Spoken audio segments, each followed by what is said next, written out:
I don't know how to describe this movie besides it's so bad it's good that it's a blast and you will not be bored while watching One Blow the Death Blow Raw Force Invaders of the Jade Tombs. Welcome to Warriors Island, burial ground of disgraced martial arts masters. When the Burbank Kung Fu Club travels to the mysterious island, they quickly find themselves facing the bloodthirsty vengeance of flesh-ripping kung fu fighting zombies, gun-toting white rhymes with rave traders, and a band of strange monks who may be the only key to explaining the madness. Edward Murphy's Raw Force is a virtual smorgasbord, full for the top sleeves, mixing zombies, cannibals, outrageous action, gore, copious amounts of nudity, and starring exploitation grease Cameron Mitchell and Vic Diaz. Vinegar Syndrome presents this quintessential piece of early 80s sleaze newly remastered from the original camera negative and on Blu-ray for the first time. So, there was, of course, obviously the martial arts craze that was going on with Bruce Lee and Jackie Chan and everyone else. You know, all the movies from Hong Kong and British occupancy of Hong Kong into the 1990s. So what we get is a bizarro mashup, along with some, what I noticed was maybe a little bit of like the cannibal stuff that was going on with all the Italian movies, which I do need to see some of them. What was that movie? Cannibal Apocalypse. Maybe there's influence, maybe not, I don't know.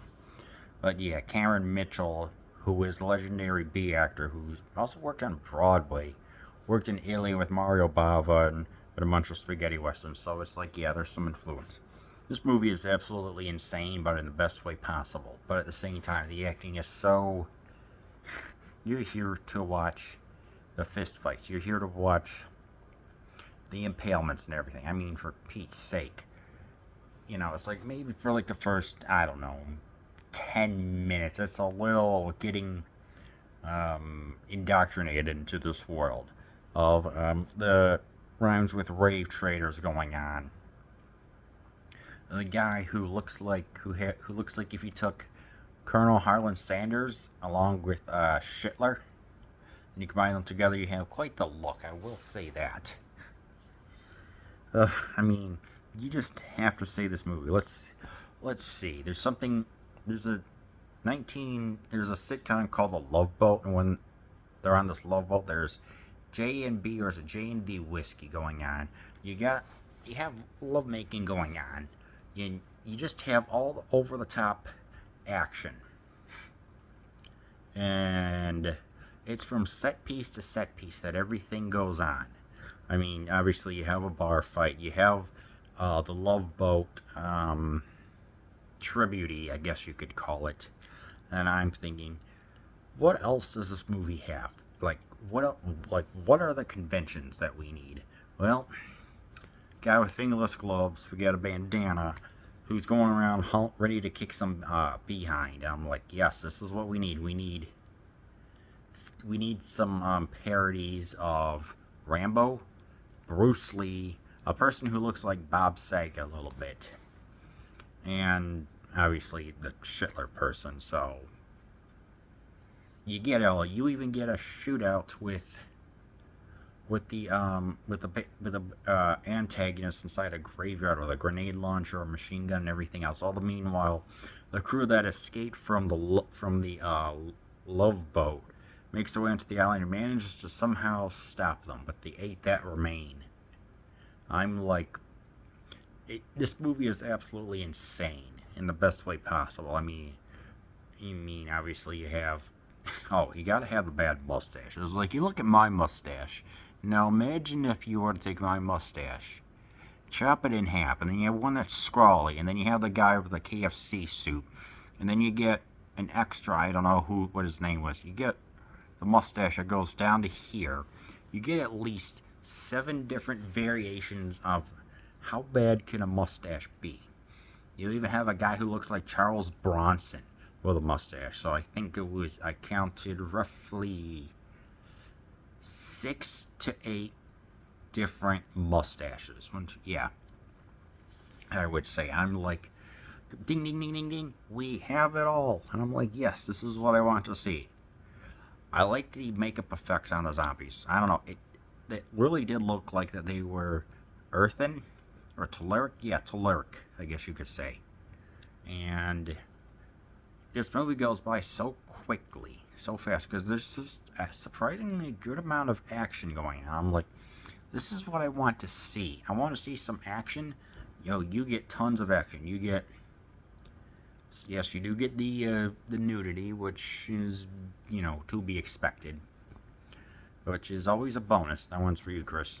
Um, it's got boobs. It's got blood. What else do you want?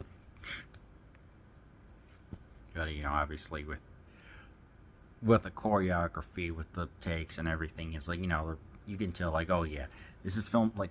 What I noticed that there was a scene where there was a zombie that was being assaulted. He falls down some like a hill with the trees, and they show it from another angle where he's falling down, but it's like it was done with a second take. I'm like, what? And there was a guy who supposedly gets impaled with a sword. Obviously, the prop went instead like going through here, over on the other side, which I'm like, hey, you know. But then there's no blood, but then he bleeds from the mouth. It's like it's chaos incarnate all around, but in the best way possible. I mean, it's a Vinegar Syndrome release for Pete's sakes, and I'm like, which is so dang awesome at the same time, you get all the guns, you get everything else, you just get everything that was kind of in vogue at the time and done with a great thing. The director Walter Murphy actually showed, what was it? He transported a copy of the master negative or whatever with him, and he even showed it to a Chuck Norris back in 1982. So this movie, if I were to do a joke, was rest in peace, Chuck Norris. Like, this movie wasn't shown to Chuck Norris. Chuck Norris showed this movie to the director. So there you go. With all that being said, you get all the action. Obviously, it's cheesy as heck, but it's such a fun ride. The 86 minutes, it just flies by like that. The acting, you're not here for that. You're just here for absolute hilarity. Highest recommendation that you want. Oh, this is, here's the best part. Throughout the other parts of the world, it's known to take influence from all the Italian movies. It's known as Kung Fu Cannibals. Yes, and there's even dang piranhas, but Kung Fu Cannibals. I'm dead serious. So yeah, Raw Force / Kung Fu Cannibals, give it a watch.